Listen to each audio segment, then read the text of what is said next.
Halo sahabat Kompas TV, kita update lagi 5 berita terpopuler selama sepekan ini. Yuk kita simak berikut beritanya. Kita ke berita yang pertama, sahabat Kompas TV, demo menolak PPN 12% sempat memanas. Mahasiswa meminta pemerintah untuk mengeluarkan Perpu batalkan PPN 12%. Kami tidak ingin ada benturan, sekali lagi kami tidak ingin ada benturan, tolong bisa membubarkan diri secara tertib. Berita pertama, aparat kepolisian memukul mundur mahasiswa dari Aliansi BEM SI yang melakukan unjuk rasa menolak kenaikan PPN 12% di kawasan Patung Kuda Arjuna Wiwaha, Jakarta, Jumat 27 Desember. Polisi melepaskan tembakan air dari mobil water cannon untuk membubarkan massa aksi yang berunjuk rasa sejak sore hari hingga malam hari tersebut.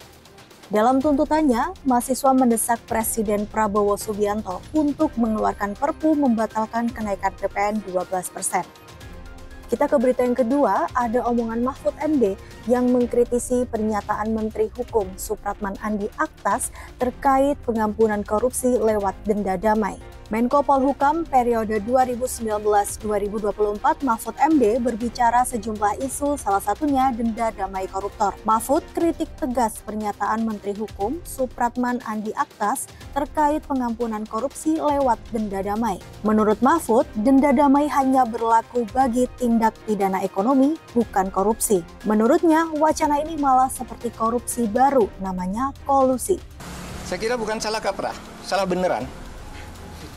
Kalau salah kaprah itu biasanya sudah dilakukan, terbiasa meskipun salah. Ini belum pernah dilakukan kok. Mana ada korupsi diselesaikan secara damai? Itu korupsi baru, namanya kolusi. Kalau diselesaikan secara damai, dan itu sudah sering terjadi kan? Diselesaikan diam-diam antar penegak hukumnya yang ditangkap. Kalau menyelesaikan diam-diam kan banyak tuh yang terjadi. Jaksa, polisi, hakim masuk penjara kan mau menyelesaikan diam-diam. Iya toh? Itu sama aja. Kita lanjut ke berita ketiga. Menteri Hukum Supratman Andi Aktas memberi penjelasan atas polemik denda damai dalam konteks tindak pidana korupsi. Menteri Hukum Supratman Andi Aktas mengklarifikasi pernyataannya terkait denda damai tindak pidana korupsi pada Jumat 27 Desember 2024. Menkum RI Supratman Andi Aktas menegaskan bukan domain Presiden kalau menyangkut soal denda damai, melainkan kewenangan yang diberikan kepada Jaksa Agung. Nah karena itu hanya compare bahwa ada aturan yang mengatur, tetapi bukan berarti Presiden akan menempuh itu, sama sekali tidak. Karena bukan domain Presiden kalau menyangkut soal denda damai tadi. Itu adalah kewenangan yang diberikan kepada Jaksa Agung, ya. Tetapi sekali lagi untuk tindak pidana korupsi itu hanya sebagai pembanding bahwa ada aturan yang mengatur soal itu. Kita bergeser ke berita keempat, pernyataan Sekjen PDIP Hasto Kristianto yang membawa-bawa nama Bung Karno usai dirinya menjadi tersangka KPK tuai sorotan publik. Sekjen PDIP Hasto Kristianto buka suara usai penetapan dirinya sebagai tersangka oleh KPK. Meski menyatakan sikap PDIP menghormati keputusan dari KPK, dalam pernyataannya Hasto sempat menyinggung sosok yang dipecat PDIP. Tak hanya itu, Hasto juga bawa-bawa Bung Karno usai ditetapkan tersangka oleh KPK.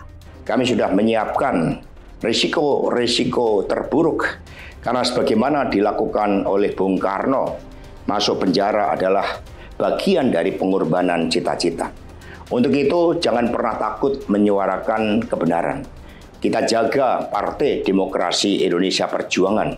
Kita jaga marwah dari Ketua Umum PD Perjuangan dari berbagai upaya-upaya yang ingin merongrong marwah dan kewibawaan partai hanya karena ambisi kekuasaan. Presiden Prabowo Subianto meminta rakyat bersabar menunggu hasil kerja pemerintahannya yang baru bekerja selama 2 bulan sejak 20 Oktober 2024 lalu. Presiden Prabowo Subianto sampaikan sambutan di momen perayaan Natal Nasional pada Sabtu 28 Desember 2024. Pidato Presiden mendapatkan riuh tepuk tangan dari jemaat, diantaranya saat berjanji bekerja maksimal untuk rakyat hingga merespons soal koruptor. Presiden RI Prabowo Subianto menyebut dirinya dan para menteri bertekad untuk kerja keras serta meminta rakyat bersabar untuk hasil kerja dari pemerintahannya ke depan. Baru 2 bulan 8 hari, Saya mohon waktu sebentar. Sabarlah, berilah kesempatan kami untuk bekerja sungguh-sungguh.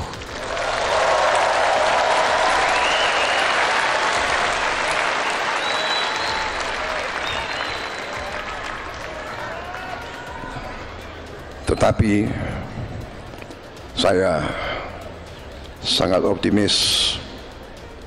Saya sudah melihat angka-angka semua yang sebenarnya luar biasa. Karunia yang diberikan oleh Maha Kuasa kepada kita sekalian luar biasa. Nah, sahabat Kompas TV, itu tadi 5 berita terpopuler selama sepekan ini. Saya Sinta Melenia, pamit undur diri. Dan sebelumnya, jangan lupa untuk like, komen, dan share video ini. Dan jangan lupa untuk klik tombol subscribe pada channel Kompas TV. Bye!